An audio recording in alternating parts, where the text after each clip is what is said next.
Un beau sourire, c'est important.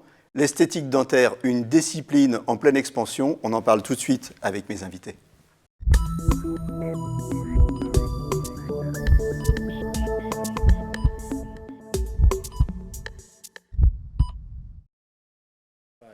Alors avec moi sur le plateau, le docteur Michel Abou, vous êtes chirurgien dentiste, vous êtes membre de l'Association française d'implantologie et vous êtes président fondateur de Et si c'était mieux. C'est quoi Et si c'était mieux?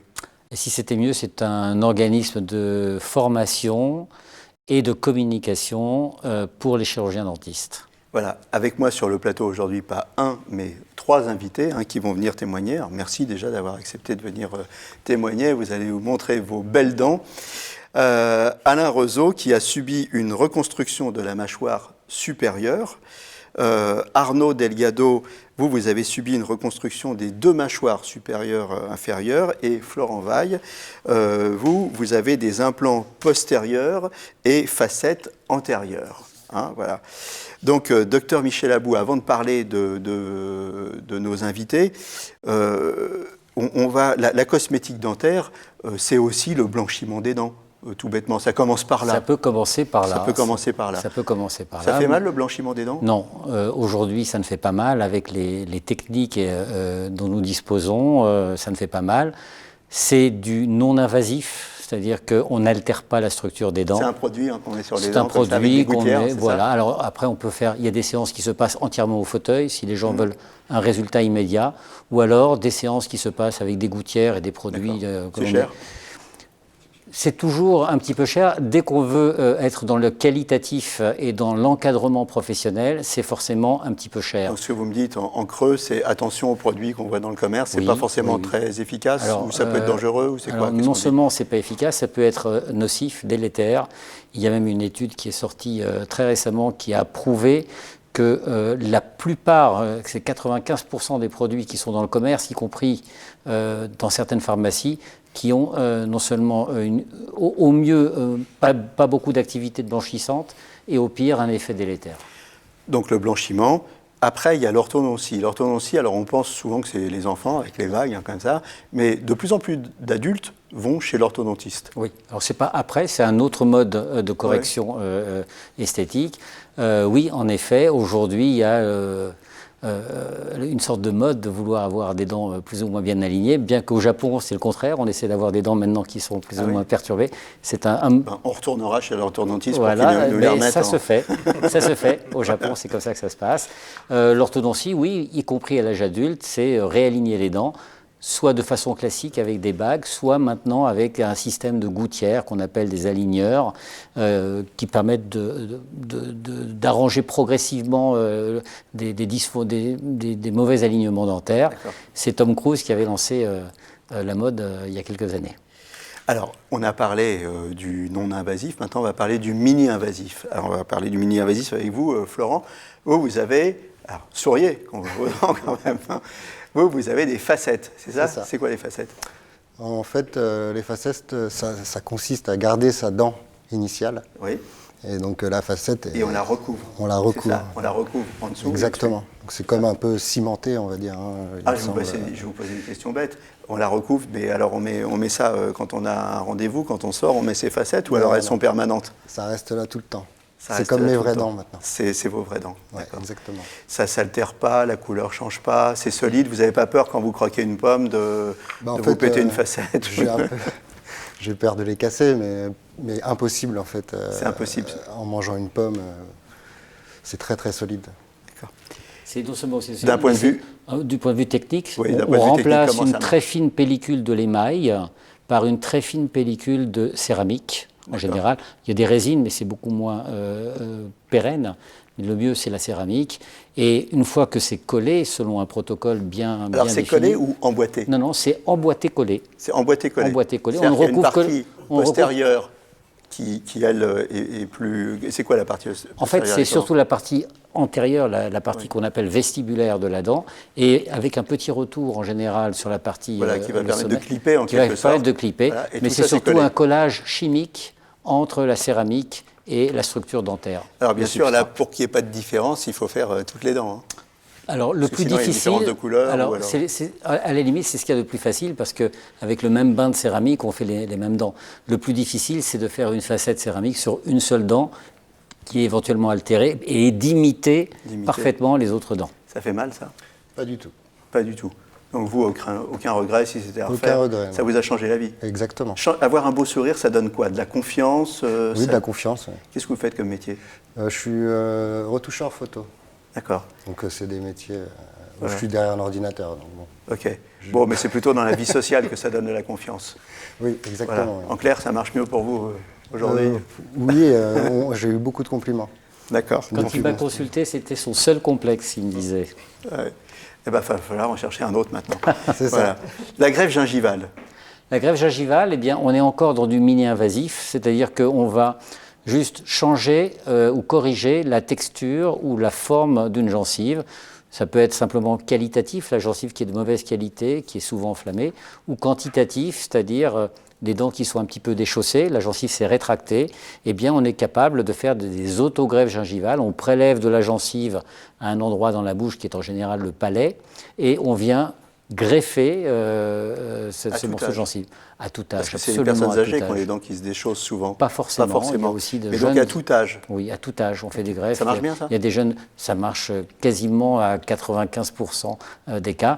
Alors évidemment, chez les gens qui ont des mauvaises conditions d'alimentation, d'hygiène de vie, qui fument, qui boivent de l'alcool, ça marche beaucoup moins bien, comme tout ce qui touche à la cicatrisation. Mais en général, ça marche très très bien. D'accord. Alors maintenant, on va passer sur des cas beaucoup plus extrêmes, ce qu'on appelle la dentisterie radicale. Alors vous êtes deux radicaux, hein, Alain Rezeau et Arnaud Delgado, radicaux.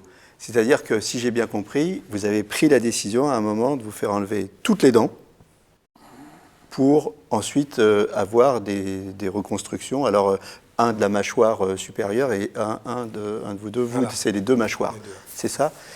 C'est difficile de prendre la décision à un moment de se faire enlever toutes les dents? Bah, disons ou que au moi- contraire, c'est un soulagement? Pour moi, la décision n'est pas facile à prendre parce que c'est marquant quand même comme fait quand on prend la décision. Mais après, quel soulagement. À quel âge vous avez pris cette décision? Je l'ai fait j'avais 50 ans environ. D'accord. Et vous étiez embêté avec vos dents depuis 50 ans? Ah bah, j'ai Vous avez des dents. toujours été embêté avec les dents. J'ai passé tous mes journées de congé, mercredi ou jeudi, suivant l'époque, chez le dentiste pendant que mes amis allaient jouer au foot. J'ai tout le temps passé ma vie chez les dentistes. Quand on avait fini une partie, il fallait qu'on rattaque l'autre. C'est pas que j'avais des mauvaises dents, c'est qu'il fallait toujours un entretien régulier. Et depuis, vous Et êtes donc, plus embêté quand du j'ai tout. rencontré le docteur Michel Abou, il m'a proposé de faire un ou deux implants et finalement, ensemble, et j'ai même poussé un peu à ce qu'on fasse quelque chose de Parce que vous radical. vouliez être débarrassé, en fait. Et puis, de toute façon, je pense qu'on ne peut pas faire du bon travail sur de mauvaises bases. D'accord. Donc, à partir du moment où on réglait le problème, forcément, on allait faire un superbe boulot. Pour vous, alors comment ça s'est passé? Bah moi, j'avais plus le choix. Moi. Il fallait que j'étais arrivé au bout de vie de mes dents. C'était vraiment pas en bon état. Et j'étais voir le docteur Michel Abou. Il m'a proposé ça. Il m'a montré ce qu'il avait fait sur d'autres patients. Et moi, j'ai pas hésité. Quoi. J'ai été tout de suite. Voilà. Et j'ai eu raison parce que maintenant, je souffre plus. Parce qu'avant, c'était Et vraiment c'était une à quel souffrance. âge? C'était il y a 4 ans. On a fait le travail il y a 4 ans. Donc c'était, vous aviez? J'avais 30 ans. Voilà. Ok, 30 ans. Ouais. Uh-huh. Voilà, à 30 ans, j'ai Et décidé maintenant, de tout changer. hop, Maintenant, je suis heureux. C'est fini. Comme tout. Et Ouais. donc depuis que vous l'avez fait, en fait, vous n'avez plus de problème de... Rien, je ne souffre plus, je n'ai pas d'abcès, les dents ne saignent pas, elles sont toujours jolies, propres. Alors, Voilà. propre, on continue à se laver Ouais. les dents. Hein.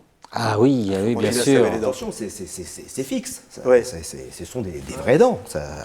On ne démonte pas tous les soirs et rien. C'est Ouais, scellé. C'est vos dents. En fait, vous l'avez oublié maintenant. Vous venez aujourd'hui à l'émission pour en parler, mais vous l'avez oublié que, Ah bah, que c'est... Ah ben, on oublie complètement. Moi, j'ai vraiment la sensation Aujourd'hui, que c'est mes vos dents, Ouais, c'est bien vos sûr, dents. voilà, pas de différence. Ok. Techniquement, alors, comment ça se passe? Alors techniquement, c'est pas magique. Techniquement, c'est de la vraie technique. En dehors de l'aspect psychologique que vous avez vaguement évoqué là avec Alain, parce que la décision de se faire remplacer même une dent ou voire toutes les dents, c'est pas rien, Un d'accord? côté traumatisant. On Il y a perd un quelque chose de soi. Voilà, exactement. Donc il y a déjà un problème psychologique. Mais techniquement, d'abord, tout se passe sous anesthésie locale. Il y a en général, que ce soit pour Alain ou pour Arnaud, il y a eu 1 ou 2 interventions chirurgicales. Et le reste, c'est presque du mécano. D'accord? C'est-à-dire qu'on met en place des fonds, on enlève. En fait, ils ont des implants, quelques implants Les qui implants, vont ce servir sont les fondations. de base. C'est les fondations. À quoi? C'est un appareil. Un appareil. Comme un appareil dentaire classique, sauf qu'au lieu que cet appareil repose sur la gencive, il est vissé sur des implants, sur ces fondations. Donc il n'y a pas d'appui difficile sur la gencive.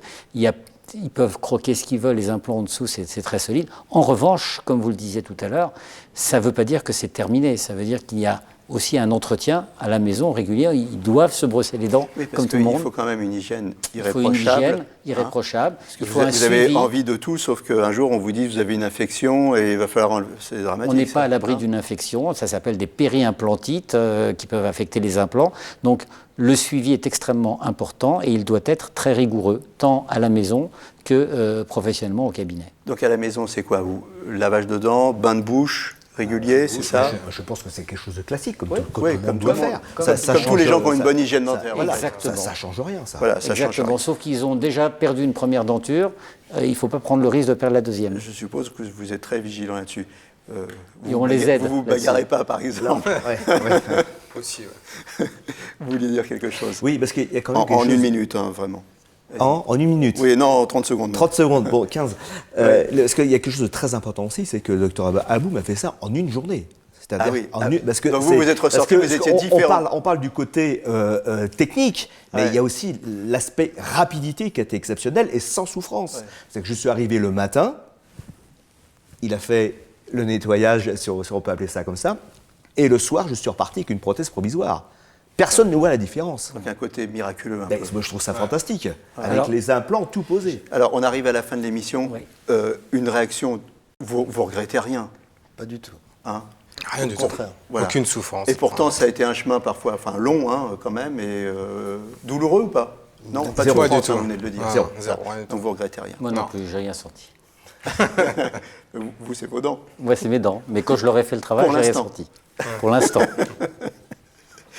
Écoutez, je vous remercie tous d'être venus sur le plateau. On se résume. La dentisterie, donc on a dit, il y a la non-invasive, vous allez me corriger, non-invasive avec le blanchiment, l'orthodontie. La mini-invasive, dont on a parlé avec vous, ce sont les facettes dentaires, les greffes gingivales, notamment. Et puis la dentisterie plus radicale avec les implants, la reconstruction partielle ou totale, et puis en une seconde, il y a des implants dentiers, mais véritablement en une seconde, il y a des implants dentiers, c'est ça? Oui, les implants dentiers, c'est ça, c'est-à-dire que c'est le principe d'avoir quelques implants qui supportent une denture totale. Voilà, c'est pas forcément un implant par dent. Merci à tous, à très bientôt pour une nouvelle émission, à bientôt, et d'ici là, portez-vous bien.